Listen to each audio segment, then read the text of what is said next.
With the emergence of biological positivism, many researchers and criminologists began to search for a criminal gene.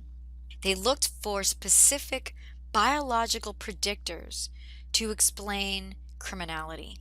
Many theorists and researchers began to argue that crime is actually inheritable, that generations from generations pass down some type of criminal gene. Goring, the same researcher who tested Lombroso's theory, claimed that criminality is inherited. He expected to find that one's behavior is very similar to that of his or her parents. And in fact, his research demonstrates that relationship. Goring's research shows that an individual's frequency and length of imprisonment is highly correlated with that of his or her parents.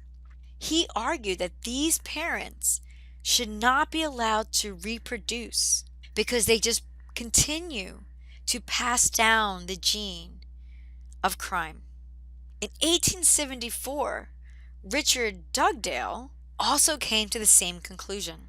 Richard Dugdale was a prison guard for the Prison Association of New York, and he found 6 members of one family in his county jail, which really frustrated Dugdale.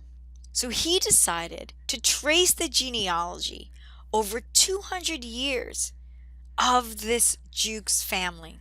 And he found over these 200 years, 200 of them were paupers, which are basically transients, they're poor beggars. He found 60 habitual thieves, 7 murderers, 140 other offenders, and 50 prostitutes. He argued that Ada Jukes, which is the matriarch of this family over those 200 years, is the mother of all criminals. He explained in his work that we should not give them charities, that by giving them money, by supporting them, this allows them to continue to reproduce and pass on those criminal genes. He described that if we continued to support these families through any sort of charity or welfare, that pauperism and crime will engulf and overwhelm our entire society. But why else could this possibly happen? What else besides your genes are passed down from generation to generation to generation? So this idea of a genetic predisposition for crime, while other theorists wrote about it 200 years ago, Ellison Walsh in 1997 revisited the gene-based theory. Ellison Walsh's theory is known as a modern synthesis theory. They describe this evolution of genes in which people are genetically prone to be deceptive, to take advantage of others, to be pushy, and men are genetically prone and shaped by evolution to rape. They argue that men are sexually assertive to spread their seed. They have minimal investment in raising the child.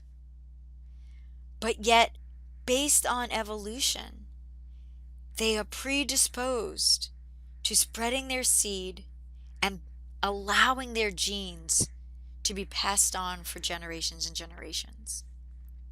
However, as you've probably read, Ellison Walsh described many hypotheses that have yet to be fully tested, and they cannot account for the multitude of rapes that happen to girls who are not yet of reproductive age. These 3 studies that attempt to give some credence to the inheritability of crime describe that crime is the result of nature, not the result of nurture. So other researchers really sought to disentangle nature versus nurture. So we're going to discuss a few set of studies that sought to indicate if criminal offending is biological, if it's through nature, or if it's social through nurture. One of the ways in which this was done was by studying twins. Obviously, twins have the same genetic makeup, so they should be similar. Identical twins should be more similar to each other because they come from the same embryo, while fraternal twins should be less similar since they are two separate embryos. So the first study was done by Lang in 1929, and Lang studied 26 identical twins, 34 fraternal twins, and then just 214 brothers who should have less genetic similarities than the fraternal and the identical. And Lang's study actually shows that it might be nature rather than nurture. Lang's found that when one identical twin was imprisoned, 77% of the time the other identical twin was imprisoned. This was only the case 12% of the time for fraternal twins and 8% of the time for brothers. Another researcher, Christensen, also sought to assess if criminal behavior is a result of nature or nurture. Christensen studied 12,000 twins and found that when an identical twin was a convicted criminal, 36% of the time the other identical twin will also be a convicted criminal. This was only the case 12% of the time for fraternal twins. So twin studies were heavily criticized because they argued that, in fact, you cannot remove the environment from the development of twins, fraternal, identical, or even brothers. Identical twins tend to be treated similarly because they look the same. Sometimes parents even dress them the same, even though you don't get your clothes 2 for 1. And that for law enforcement officials also treat them the same. I'm sure you remember if you have an older brother and you're in school and you go to the same school, the teacher's gonna be like, oh, you're so-and-so's younger sibling. There's already a judgment based on that relationship. So they began to look at adoptions because with adoptions, you remove the social environment. So the first study is by Hutchings and Mednick.